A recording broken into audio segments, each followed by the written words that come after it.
Have you ever had something you secretly loved, but never told anyone about it? Maybe it's a quiet little hobby, like collecting old postcards, sketching in your notebook, or just sitting by the window and watching the rain fall. You love it deeply, but for some reason, you keep it to yourself. If that sounds familiar, you're not alone. Introverts, people who often feel more energized by solitude than by social interaction, have an entire world of passions, routines, and little joys they keep just for themselves. Not because they're hiding anything, but because those things feel sacred, personal, sometimes too precious to explain out loud. According to psychologist Dr. Mark Johnson, sharing something close to your heart can feel incredibly vulnerable, especially in a loud or unfamiliar crowd. And for introverts, that vulnerability often comes with a deep desire for safety, stillness, and space. So in this video, we're going to explore the secret joys introverts quietly cherish and why it's so important to respect and understand them. And whether you're an introvert yourself or you love someone who is, I think you'll find a little piece of yourself in this story. Let's begin. So why is it that introverts often keep their passions to themselves? It's not because they don't care deeply or because they don't have things they absolutely love. Quite the opposite. Most introverts have incredibly rich inner worlds, full of ideas, feelings, daydreams, and creative interests. But sharing those things? That's a whole different story. See, for introverts, expressing what they love can feel incredibly vulnerable. Imagine having a favorite song that speaks to your soul, like truly touches you in a way words can't even describe. Now imagine playing that song for a room full of strangers and watching them shrug, laugh, or not pay attention. That's how sharing personal interests can feel for introverts. Like opening a door to something sacred, only to risk it being misunderstood or dismissed. Dr. Mark Johnson explains that introverts are often more sensitive to emotional energy. So when they reveal something close to their heart, they're not just sharing facts, they're exposing feelings. And that's not something they do lightly. It's also about energy. Social interactions, especially in large groups or high stimulation settings, can be draining for introverts. Talking about a deep passion takes a kind of emotional bandwidth they might not have in that moment. There's also the fear of judgment. Many introverts grow up feeling different in a world that often rewards being loud, fast, and outgoing. So if their interests are a little offbeat, like journaling, birdwatching, or studying ancient mythology, they might worry that opening up will lead to criticism or confusion.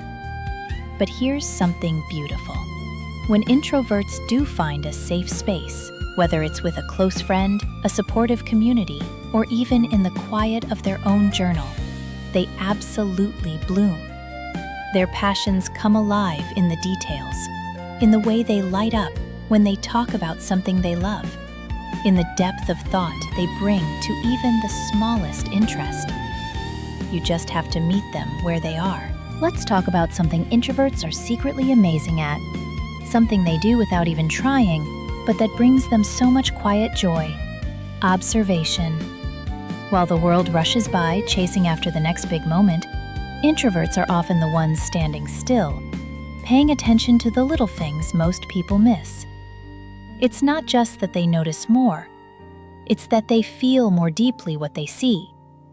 A shift in someone's body language, the way the sunlight filters through a curtain at 4 p.m., a soft sigh during a conversation. These things don't just pass through unnoticed, they land, they mean something.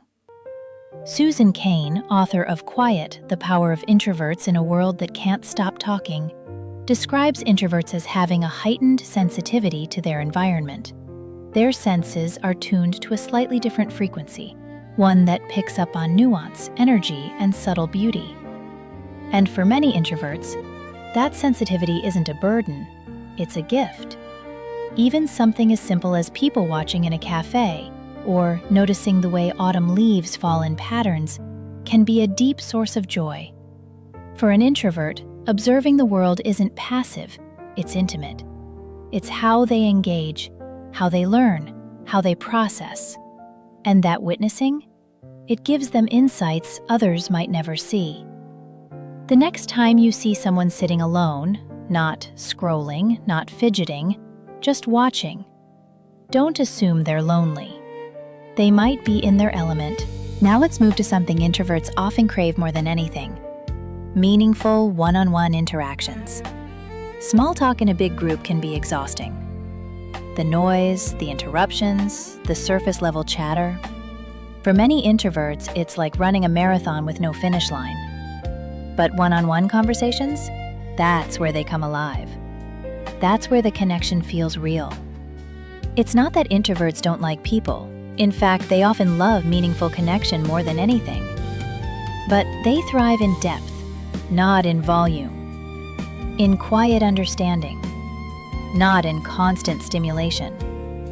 Picture a long walk with a close friend. A quiet dinner where nothing feels rushed. A late-night talk that gently unpacks things no one else knows. These aren't just moments, they are lifelines. Sophia Dembling, author of The Introvert's Way, explains that introverts seek depth over breadth in relationships.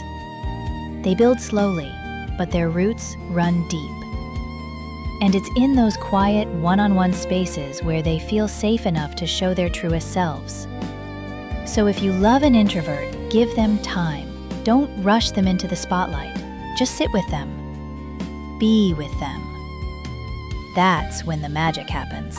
Have you ever gotten so lost in a book, a deep thought, or a podcast that the world seemed to disappear? That spark, that joy of thinking deeply, that's another quiet passion of introverts: intellectual stimulation. This isn't about being academic or book smart. It's about the love of learning, exploring, questioning. Introverts often recharge by going inward, following a thought all the way to the end, reading for hours, writing out what they're processing. They don't just want to talk, they want to understand. And in a world that values fast answers, their ability to sit with complexity is powerful.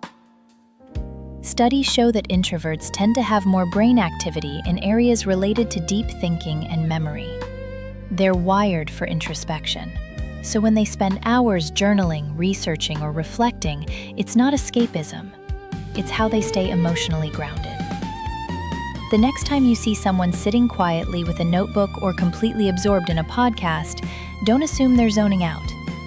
They might be doing some of their best inner work. Now let's look at something that might surprise you. Introverts often love planning and organizing. This isn't about being a control freak. It's about feeling safe, clear, and capable. Planning gives introverts the space to process before acting, to think through a situation without being rushed, and that space creates calm. Dr. Marty Olson-Laney, author of The Introvert Advantage, explains that introverts often thrive when they can reflect before making decisions. Whether it's scheduling their week, journaling goals, or even arranging their environment, planning gives them a sense of direction and peace.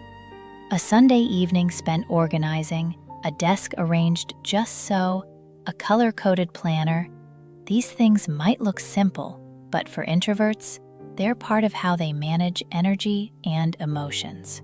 And it's not about perfection, it's about feeling centered. So if someone you know needs time to plan, don't pressure them to just wing it. Give them that space. You'll often find that once they feel grounded, they bring incredible focus, clarity, and creativity to the table. So now that we've explored the quiet joys that introverts hold close, the power of observation, the depth of one-on-one conversations, the hunger for intellectual stimulation, and the calm that comes with planning and organizing. There's one final message I want to leave you with. These aren't just preferences. They're needs. And more importantly, they deserve to be respected. In a world that often celebrates loudness, speed, and constant connection, introverts can sometimes feel invisible, or worse, misunderstood. People may assume that if you're quiet, you must be bored. If you're alone, you must be lonely. If you don't speak up, you don't care. But none of that is true. Introverts connect differently. They love differently. They process differently.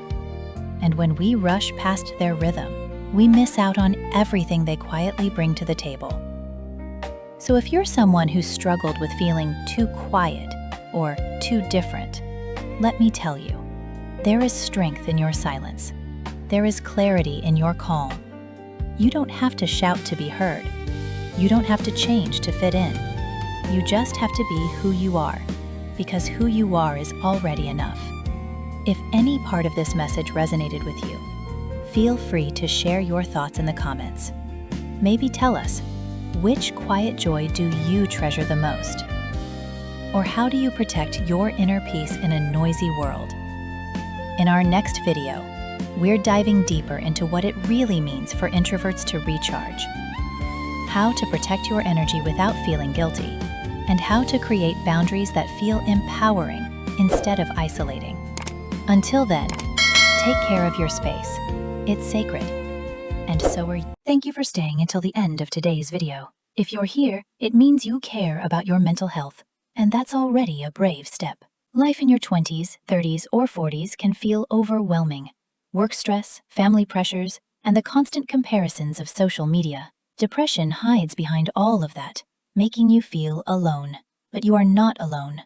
This channel exists to remind you that your feelings are real and your voice matters. Each week, I'll share tools and honest conversations to help you heal. If today's video spoke to you, please hit like. It helps more people find these messages. Share this video with someone who might need it, and subscribe so you won't miss the next upload.